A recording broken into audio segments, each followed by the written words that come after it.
Domani la visita in carcere del console italiano a Ilaria De Rosa, l'hostess di Resana in cella. Da inizio maggio del caso si sta interessando il parlamentare trevigiano Coin, che dice si è trovata nel posto sbagliato, al momento sbagliato. Nel 2010 emerse che il ponte era a rischio crollo, non dissi nulla ed è il mio grande rammarico, l'ha detto Gianni Mion, ex AD della holding De Benetton Edizione, al processo per il crollo del ponte Morandi.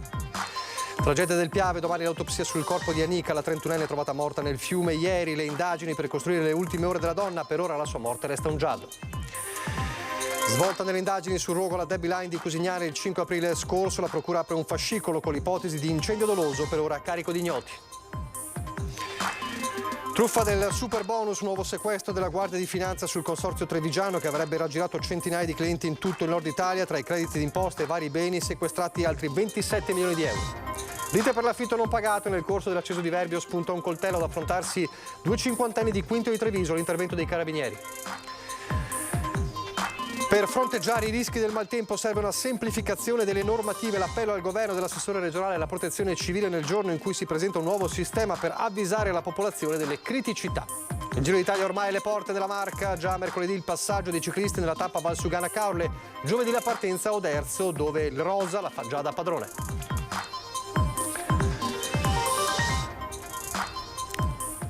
Telespettatori di Antena 3, buonasera e ben ritrovati. Il telegiornale di Treviso, questi titoli, ma come ogni lunedì e ogni martedì iniziamo mostrandovi il sondaggio che abbiamo già lanciato, se avete seguito già la nostra prima edizione questa mattina, e che riguarda in un certo senso anche da vicino la Marca trevigiana, perché parliamo del sindaco di Treviso Mario Conte. Vi stiamo chiedendo, governatore del Veneto Mario Conte dopo Zaia, è una ipotesi di cui si parla a lungo e da lungo tempo, è tornata in auge ovviamente anche dopo il trionfo di Mario Conte alle elezioni giusto 7 giorni fa. Ovviamente il diretto interessato nega, ma è appunto una delle ipotesi di cui si parla verso le regionali 2025. Allora vi chiediamo, Mario Conte dopo Zaia? Sì, 0422 162 6691, oppure no, 0422 162 6690. Come sempre la chiamata è gratuita e l'esito di questo sondaggio questa sera Ring, dove peraltro è ospite proprio il sindaco di Treviso e il presidente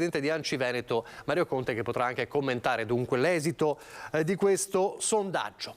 Ve lo ricorderemo nel corso della nostra edizione dei telegiornali. Adesso la cronaca con la vicenda dell'hostess 23enne di Resana arrestata in Arabia Saudita. Domani la visita in carcere del console italiano a Jeddah. Sarà il primo a rivedere Ilaria De Rosa dopo il fermo di 3 settimane fa e a sincerarsi anche ovviamente delle sue condizioni. Si recherà in carcere domani il console italiano a Jeddah, Simone Petroni, per incontrare Ilaria De Rosa, l'hostess di Resana arrestata in Arabia Saudita agli inizi di maggio. Le autorità locali hanno concesso nelle scorse ore il permesso al console di visitare la 23enne trevigiana rinchiusa in un penitenziario nei pressi della città. Il diplomatico potrà in questo modo verificare di persona le condizioni della ragazza e ascoltare da lei il racconto di quello che è successo quella sera. Allo stesso modo il ministro degli esteri Antonio Tajani ha interessato del caso l'ambasciatore italiano a Riyadh Roberto Cantone. Pare che la ragazza, al termine di una festa per il Ramadan, sia salita in macchina con dei giovani tunisini, uno dei quali, stando ai controlli effettuati dalla polizia locale, aveva con sé dell'hashish. La vicenda è seguita da vicino dal deputato trevigiano Dimitri Coin, membro della Commissione Affari Esteri della Camera. Ho già preso contatti in via informale e allo stesso tempo anche riservata con la Farnesina nei giorni scorsi, dove appunto di questo caso si stanno interessando, però le informazioni che ci sono o comunque poche, e comunque anche quelle poche sono abbastanza riservate data la delicatezza. Il caso ha diversi aspetti ancora da chiarire, il principale dei quali è la responsabilità diretta o meno dell'hostess di Resana rispetto alle contestazioni delle autorità saudite. La sensazione mia personale è che davvero possa trattarsi di trovarsi nel posto sbagliato al momento sbagliato. Stiamo parlando comunque di una persona, una professionista che è formata per girare per il mondo e anche per andare in paesi come questo dove le regole sono completamente diverse dalle nostre. È probabile davvero che si tratti appunto di una situazione dove si sia trovata e sia estranea ai fatti che sembra vengano contestati, perché per il momento, da quel che so io, non ci sono contestazioni ufficiali. A Castelminio di Resana e Vedelago, familiari e parenti di Ilaria rimangono in silenziosa attesa. I vicini di casa sperano di rivederla presto. Spero almeno, perché da come la conosco penso che è una brava persona. Il sindaco Stefano Bosa è in contatto costante con Marisa, la mamma di Ilaria, e ribadisce la convinzione che la ragazza sia vittima di un equivoco. Lei probabilmente è entrata in questo gruppo di amici che, sentendo che la mamma e la sorella magari non c'entra nulla.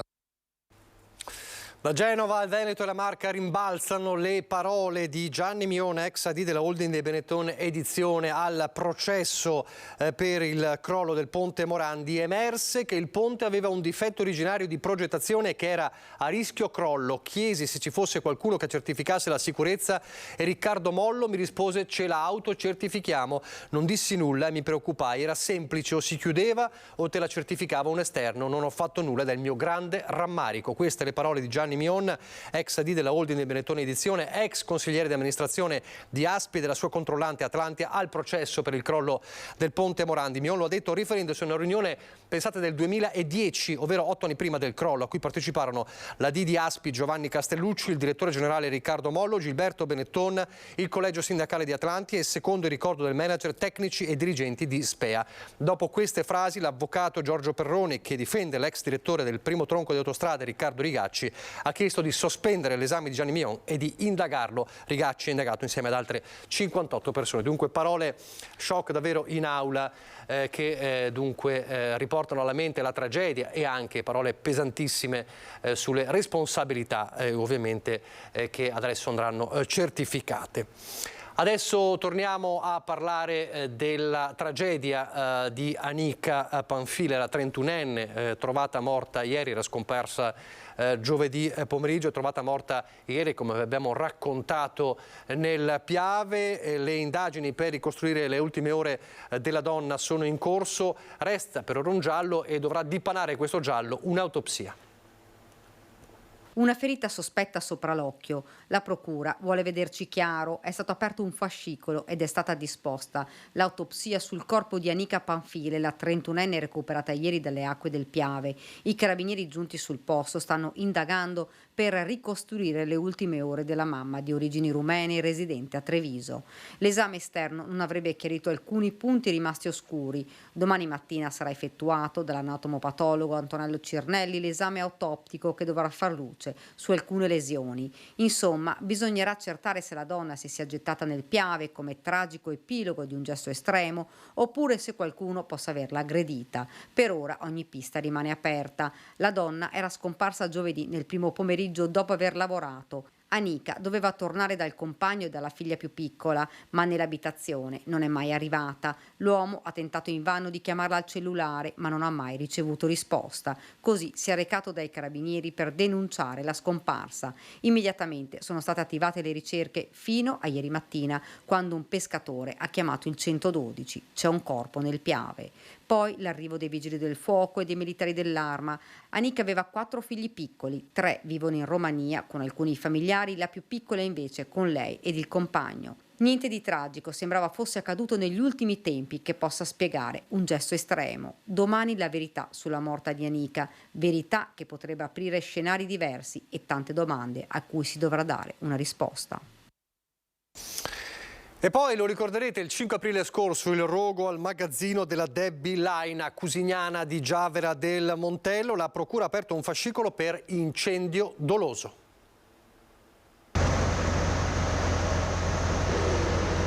Svolta nelle indagini sul rogo alla Debbie Line. Il 5 aprile scorso le fiamme distrussero oltre 10.000 metri quadrati su 18.000 totali dello stabilimento. La procura ha aperto un fascicolo con le ipotesi di incendio doloso a carico di ignoti. Ci sono elementi, ha spiegato il capo della procura di Treviso Marco Martani, che inducono ad indagare su un'azione voluta. Il fuoco ha agito con estrema velocità e potrebbe aver preso il via in diversi punti. Insomma, dietro a queste fiamme potrebbe esserci la mano di qualcuno. qualcuno. Nei magazzini ci sarebbero state almeno 20.000 paia di scarpe, oltre a magliette e altri capi d'abbigliamento. Tutta la merce è andata distrutta, un danno ingente. L'incendio era scoppiato nel tardo pomeriggio, una nube nera si era alzata tanto da essere visibile anche in altre province.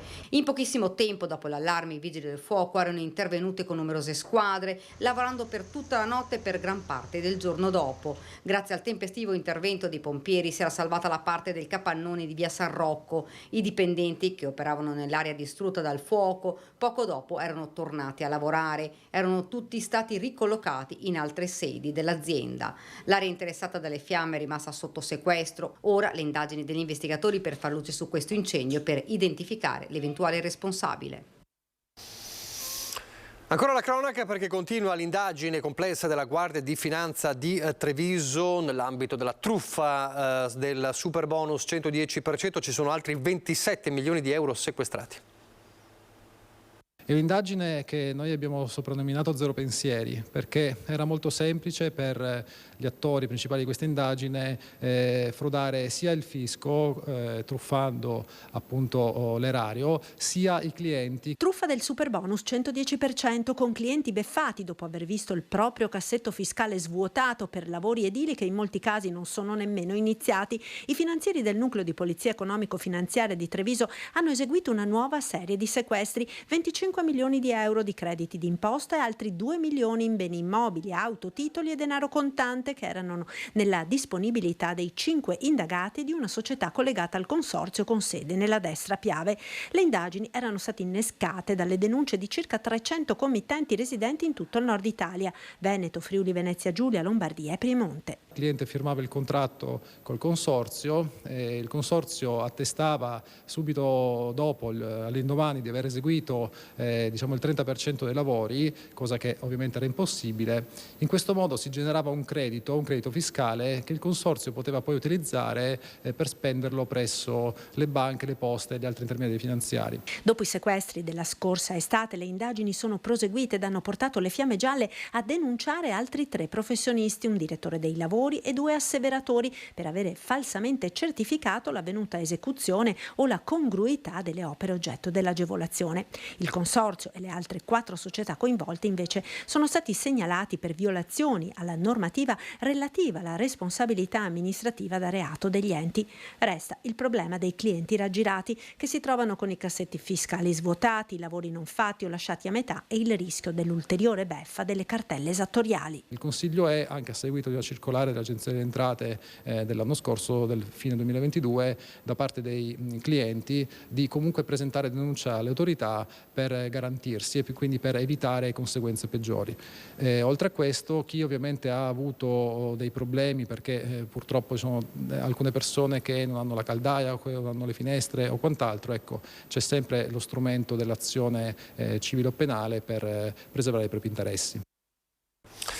La lite per l'affitto non pagato e poi nel corso dell'acceso di Verbio spunta un coltello. Poteva finire davvero male il litigio scoppiato ieri sera in un parcheggio a Quinto di Treviso, dove 2 cinquantenni del posto si sono affrontati, pare per un debito legato al mancato pagamento di diverse mensilità d'affitto. A un certo punto uno dei 2 litiganti è stato un coltello minacciando l'altro se non avesse pagato il dovuto a un suo conoscente. Sul posto sono giunti poco dopo i carabinieri che hanno trovato e sequestrato il coltello, nel frattempo gettato a terra. Fortunatamente non ci sono stati feriti. Il presunto aggressore è stato denunciato per minaccia aggravata e porto d'armi o oggetti atti ad offendere. Torneremo alla cronaca fra poco, ma in certo senso di cronaca parliamo anche nel prossimo servizio.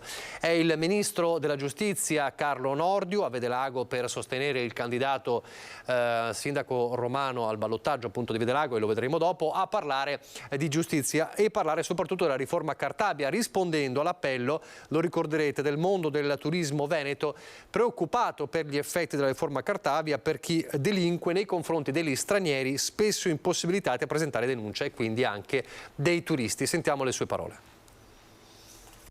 Il borseggio in vaporetto della ministra della Cultura del Brasile la scorsa settimana a Venezia è solo l'ultimo degli episodi che stanno mettendo in evidenza i problemi della legge Cartabia di riforma della giustizia, problemi che stanno preoccupando soprattutto gli operatori del turismo, prima voce dell'economia veneta, visto che sono proprio i turisti stranieri coloro che facilmente non riescono a presentare querela perché magari in partenza e poi a presenziare al processo. Questo finisce per rendere la vita facile ai delinquenti, spesso vanificando il lavoro delle forze dell'ordine.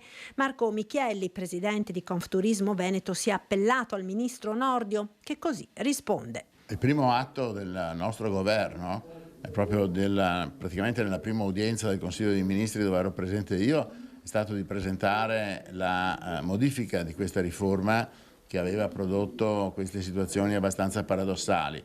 Poi si tratta di intervenire su alcune forme del codice di procedura penale che non possono essere rimodulate con un semplice decreto legge, ma richiedono una revisione più totale. Altro fronte che vede impegnato il Ministero della Giustizia è quello fortemente caldeggiato dai sindaci dell'ANCI della deresponsabilizzazione penale dei pubblici amministratori. Cioè per la limitazione delle indagini penali nei loro confronti attraverso la rimodulazione dei reati che li riguardano.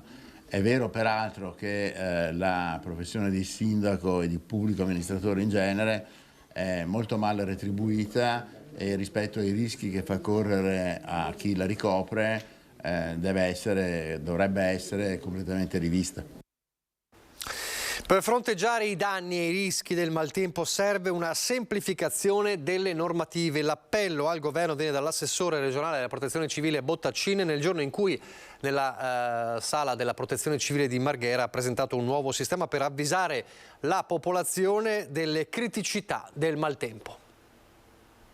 L'ostacolo che noi incontriamo è quello delle normative che sono complicatissime e quindi per realizzare le opere di difesa del suolo, che secondo me dovrebbero avere la priorità assoluta perché servono per salvare vite umane, invece le normative sono complicatissime e ci vogliono anni e anni per farsi approvare i progetti e per realizzare poi le opere. Di ritorno dall'Emilia Romagna, dove anche la protezione civile del Veneto sta dando il suo contributo nelle zone maggiormente colpite, l'assessore Bottaccine mette in evidenza le difficoltà con cui ci si deve scontrare a causa delle normative in vigore e lancia un messaggio al governo. Io credo sia necessaria una semplificazione normativa.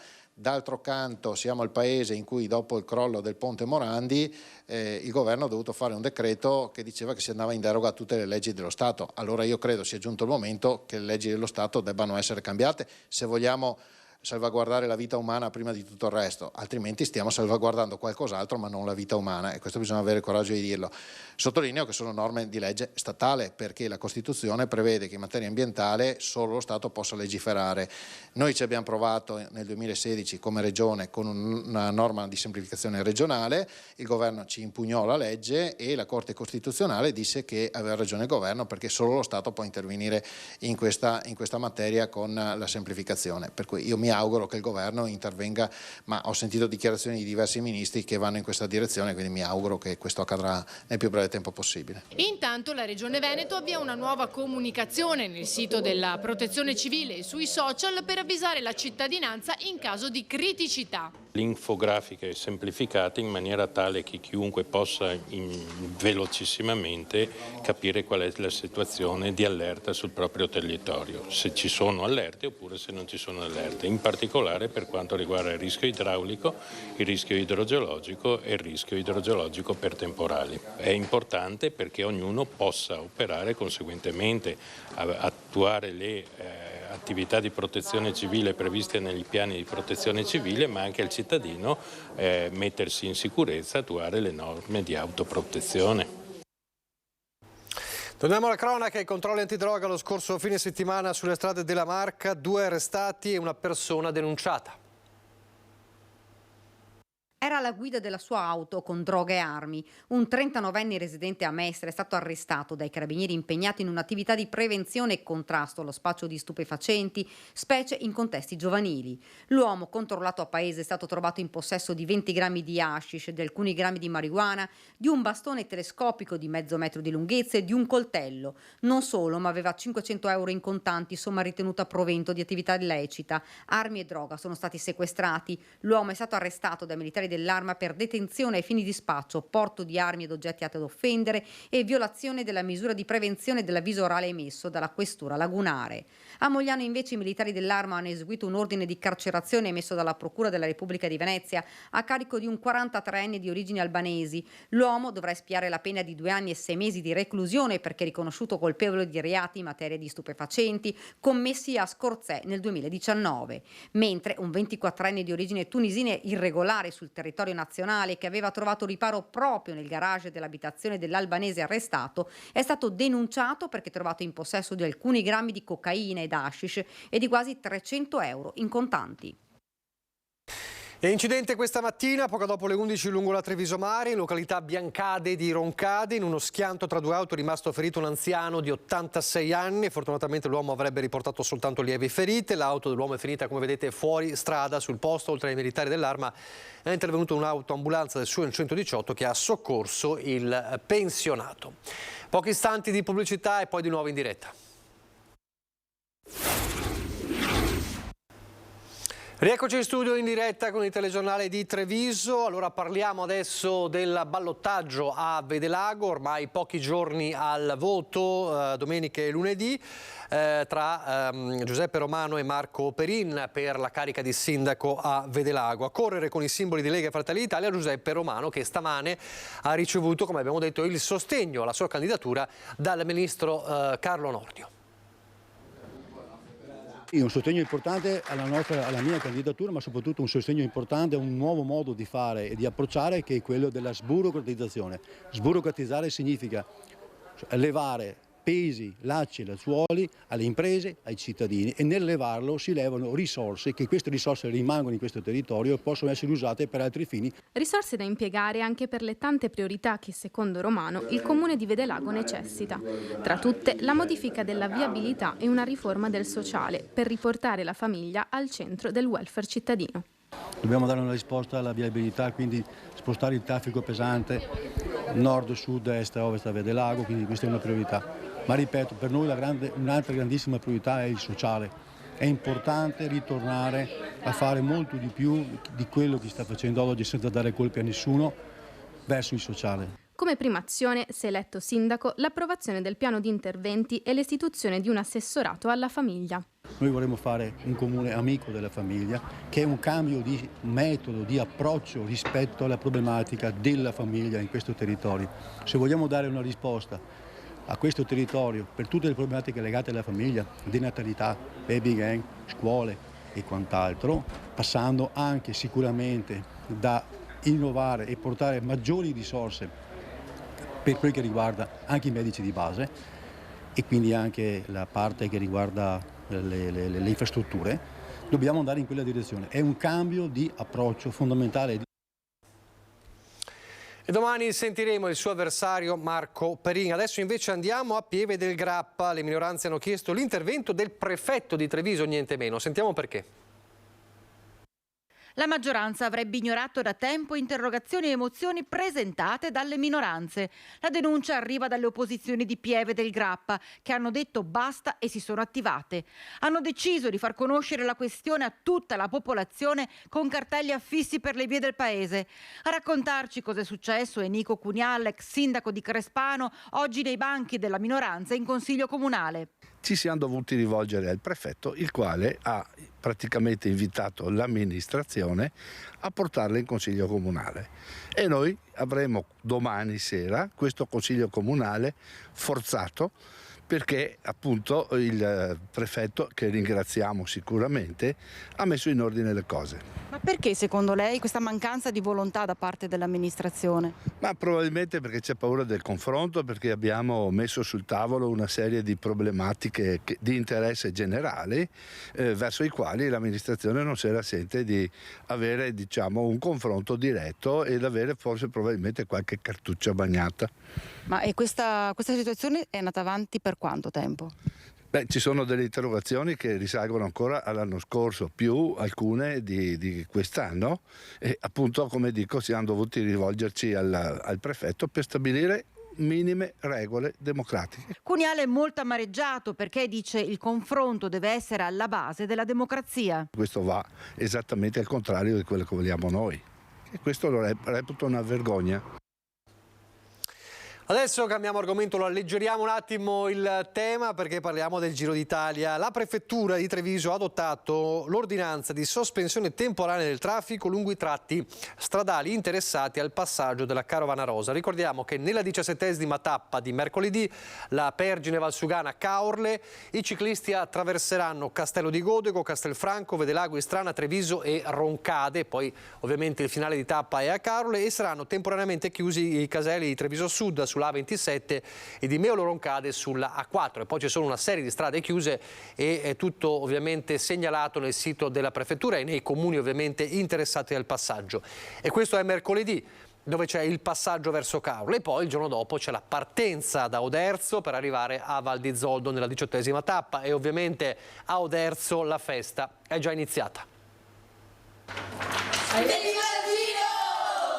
Dai ragazzini agli adulti il clima di euforia è grande. Il Giro d'Italia per la 18ª tappa partirà proprio da Oderzo il prossimo 25 maggio per arrivare in Val di Zoldo.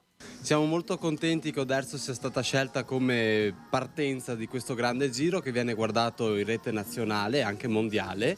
Siamo veramente emozionati e non vediamo l'ora veramente. Negozi e case allestite con bandiere e palloncini per dare il benvenuto alla Carovana Rosa. Siamo contentissimi di poter assistere a questo grande evento e poter vedere il ciclismo molto da vicino. Mercoledì 24 maggio è previsto l'arrivo della 17ª tappa del Giro d'Italia Pergine Valsugana Caorle, che passerà per Treviso tra le 15 e le 16. Per l'occasione in città si chiuderanno alcune vie, compresa la tangenziale. Giovedì 25 maggio partenza da Oderzo e arrivo in Val di Zoldo, 161 km e 3.700 metri di dislivello, passando per la Marca e il Cansiglio. Previste anche in questo caso importanti modifiche alla viabilità. Non si potranno ovviamente lasciare le macchine parcheggiate nel centro storico, e se qualcuno deve andare a lavorare deve spostare e uscire prima la mattina presto. Ricco il programma di eventi pubblicato nei social, stampato anche un libretto con tutti i parcheggi e le iniziative. Oderzo è pronta? Direi di sì. Gli appassionati aspettano trepidanti. Il Giro d'Italia è sempre bello, e poi se vince qualche italiano ancora più bello. Il fascino indissolubile del Giro d'Italia. Adesso parliamo di 140 studenti che hanno realizzato 17 video per il progetto Ti ascolto a scuola in collaborazione con l'ULSS 2. L'obiettivo: avvicinare i genitori ai ragazzi. L'adolescenza è come una montagna russa, dove a volte ti senti cadere nel vuoto e altre dove sei così in alto da poter toccare il cielo. Sono queste le parole di Allegra, voce narrante di uno dei 17 video prodotti nell'ambito del progetto Ti ascolto a scuola, filmati presentati in una vera sala del Cinema Edera. 5 le classi partecipanti all'iniziativa. L'evento rappresenta il capitolo finale di un percorso intrapreso dagli educatori dell'unità operativa infanzia, adolescenza, famiglia e consultori dell'ASL 2, che quest'anno sono entrati in 4 scuole secondarie di secondo grado della provincia di Treviso, coinvolgendo 140 studenti e in parte i genitori, con l'obiettivo di dar voce ai ragazzi. In un minuto, anche meno di un minuto, ci hanno dato dei messaggi molto forti. I genitori devono imparare ad ascoltare. Dobbiamo imparare ad ascoltare loro devono capire i messaggi che noi diamo e dobbiamo avere una maggiore comprensione da parte di tutti. Dai video realizzati emergono tematiche proprie dell'adolescenza, quali l'incomprensibilità, i dubbi e i momenti di forte smarrimento, ma anche l'amicizia, l'aiuto reciproco e la consapevolezza del loro mondo. Gli istituti che hanno aderito al progetto sono il Flaminio di Vittorio Veneto, il Rosselli di Castelfranco Veneto, il Duca degli Abruzzi e il Canova di Treviso. Dal nostro punto di vista la pandemia ha semplicemente scoperchiato un vaso di Pandora. In qualche modo il disagio giovanile è cresciuto, ma soprattutto nella parte che riguarda i sentimenti, diciamo, depressivi, i sentimenti di vuoto, che poi si traducono anche in situazioni molto molto difficili. Il progetto ha raggiunto 2.350 famiglie. Però l'adolescenza è anche quella fase della vita che ti aiuta ad andare avanti anche nei momenti peggiori. Quando capisci quali sono le tue priorità, quando capisci di chi ti puoi fidare veramente, a chi ti puoi aggrappare, quando senti che va tutto male. E adesso noi andiamo nel Bellunese.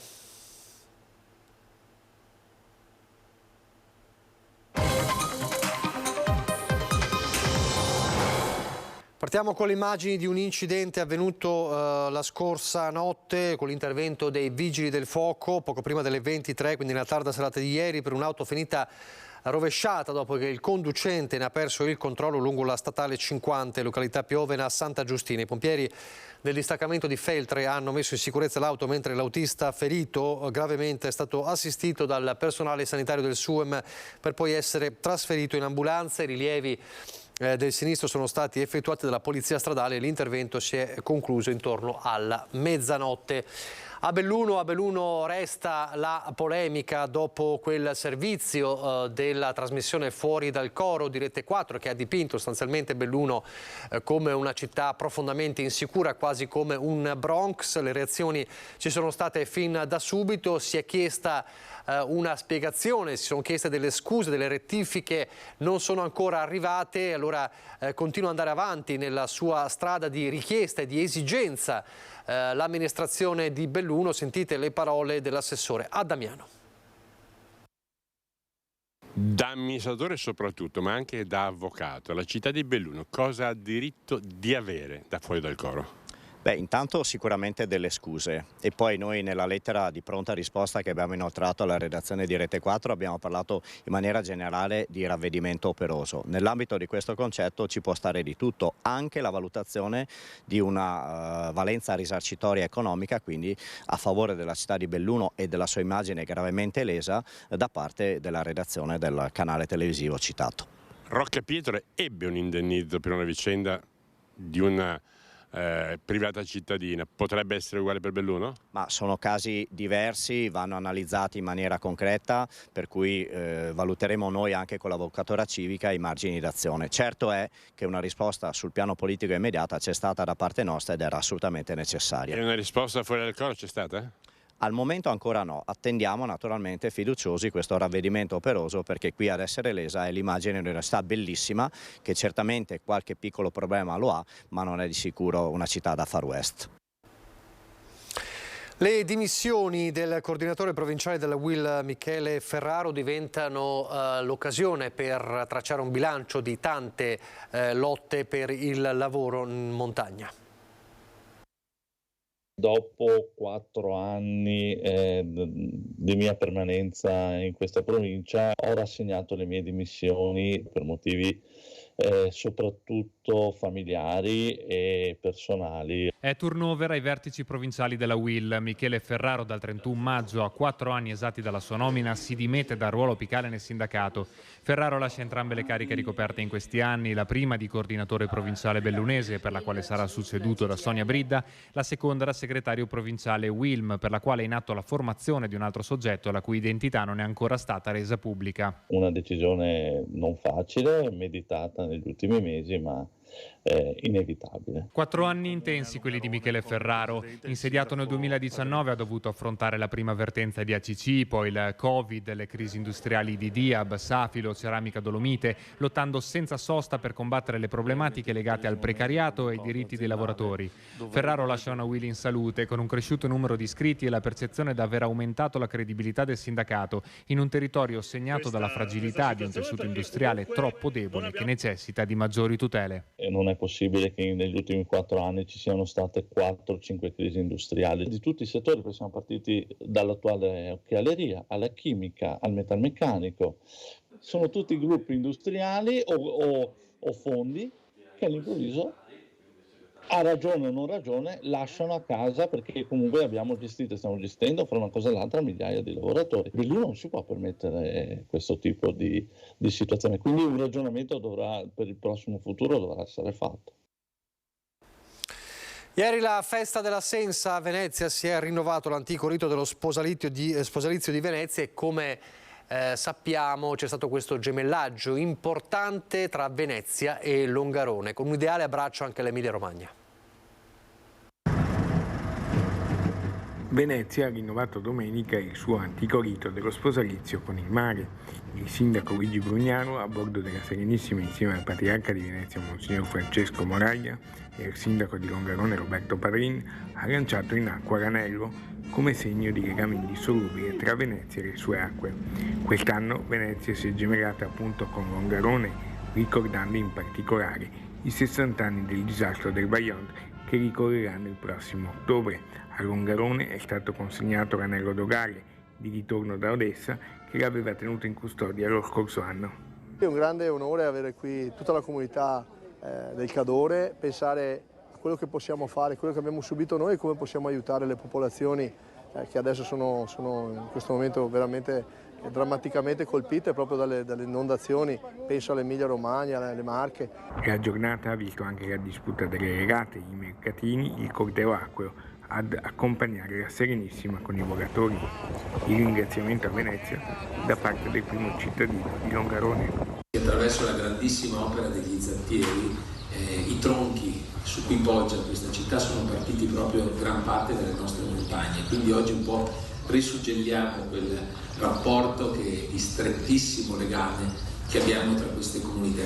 Poi la messa solenne, nel giorno della festa liturgica dell'Ascensione, celebrata nella chiesa di San Nicola del Lido, con il messaggio del Patriarca.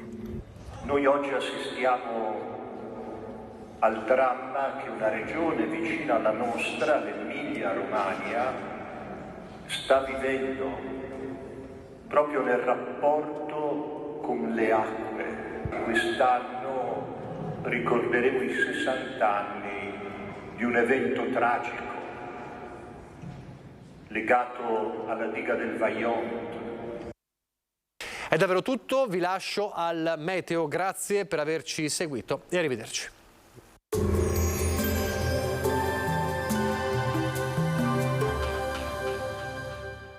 Entra nel mondo Lolato. Da oltre 40 anni un team di professionisti per migliorare la qualità della tua vita. Centro del piede con servizi di podologia. Laboratorio per la produzione di plantari e calzature su misura. Bentrovati al meteo. Alta pressione sul nostro territorio, tempo sostanzialmente buono. Vediamo il dettaglio di martedì 23 maggio. Sul Veneto sarà soleggiato con cielo sereno o poco nuvoloso ovunque. Tra il pomeriggio e la sera nuvolosità in aumento sui monti e non sono esclusi dei temporali, possibili poi fin verso le pianure limitrofe. Temperature con contenute variazioni di carattere locale, minime tra 12 e 16 gradi, massime invece tra i 23 e i 29 gradi all'incirca. Ci spostiamo ora sul Friuli Venezia Giulia. Anche in questo caso tanto sole, cielo in prevalenza poco nuvoloso. In montagna maggiore variabilità con possibili rovesci sparsi. Temperature minime tra 14 e 17 gradi, massime sui 26-28 gradi. Infine diamo uno sguardo al Trentino Alto Adige, dove il tempo sarà inizialmente soleggiato. In giornata poi possibilità di locali rovesci temporaleschi. Temperature minime intorno ai 14 gradi, massime sui 28 all'incirca. Dal meteo di Antenna 3 per ora è tutto, arrivederci al prossimo aggiornamento.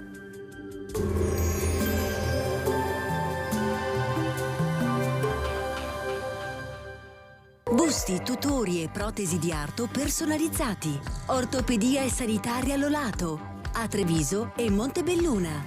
Lolato, soluzioni per star bene.